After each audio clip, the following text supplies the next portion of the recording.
All right. Good afternoon, and welcome to Fuck, I Need a Cocktail. Today we're going to talk about how the Senate may have failed for the final time in their attempt to repeal and replace the Affordable Care Act, which people love, but they wanted to get rid of Obamacare, which people hate. It's terrible. Healthcare is awful.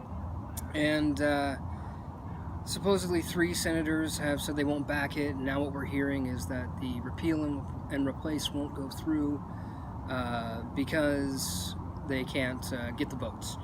And this is curious all around. There's so much to say about this. Supposedly this is the worst version of a repeal and replace to come out yet, of this zombie healthcare, as people keep calling it, coming back from the dead over and over again. This one wasn't going to be scored by the Congressional Budget Office.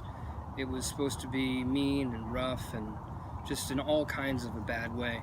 So, and neighbors are home.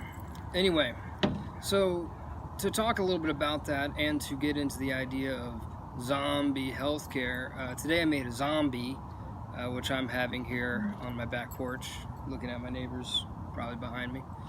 I animated it today because I was feeling lazy, but something I didn't animate about the zombie that I want to show you first is the absinthe portion of the zombie. When drinks like this have absinthe in them, I don't really feel like it does much for flavor, so I like to put it on top with a spritzer, just a little atomizer. So that's how I add absinthe to drinks like this. Put it on the mint. There was an umbrella on my drink earlier that blew away. Put it on the side of the glass. And that's really all the absinthe you're going to need. Yeah. Smells great. So anyway, here's how you make a zombie. Well, actually, there's a lot of ways to make a zombie. That's part of the problem. Back in 1934, America just started drinking again, so pretty much anything was good. And Don Beach, one of the founders of tiki, came up with a drink for the World's Fair called the Zombie, and it had a bunch of exotic drinks in it. It kind of debuted tiki to the world and became this legendary cocktail. The recipe for the zombie that's most accepted these days is going to be a blend of rums, fruit juices, and a lot of spices. And just to start to get into that, you're going to start with Demerara rum, 151 proof Demerara rum. It's going to be hard for a lot of people to get. 151 is not going to be good if you just buy it from a store and it's not from Demerara. So when you want to find the rums that you want to put in tiki drinks, a good person to ask is Ed Hamilton. Ed Hamilton is a master of rum. He's the minister of rum, actually. And he's kind of a cranky bastard. So if he says something's good, it's good. And if he says something is bad and shit and terrible, it means that it has some flaws. Anyway, he has his own rum line these days, and he has a 151 that's very good.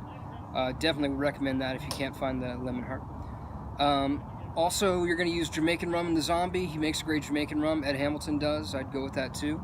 It asks for Puerto Rican rum to thin out. When it asks for Puerto Rican rum to thin it out, just use whatever rum you want to use to thin out those flavors.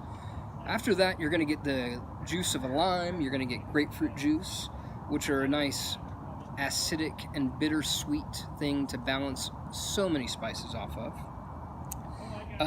You're going to then use Don's Special Mix, which is basically a blend of grapefruit and cinnamon spices, or you can use B.G. Reynolds Paradise Blend, or you can use a little extra grapefruit and syrup with cinnamon syrup. You'll use a little bit of falernum, which is a lime-spiced syrup or liqueur.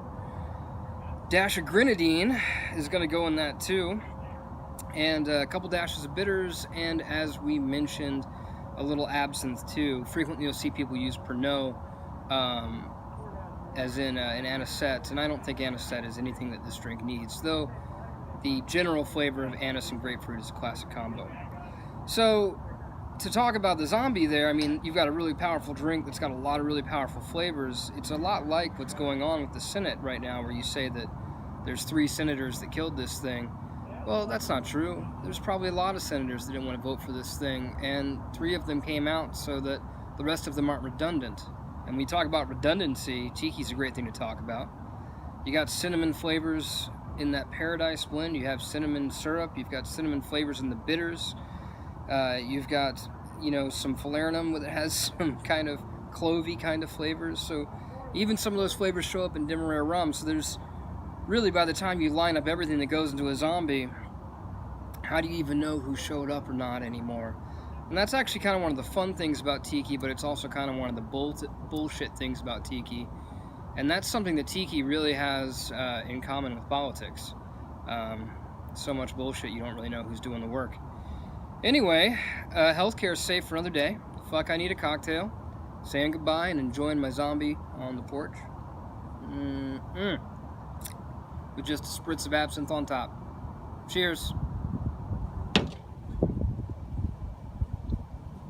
Come here. Pippin was here too.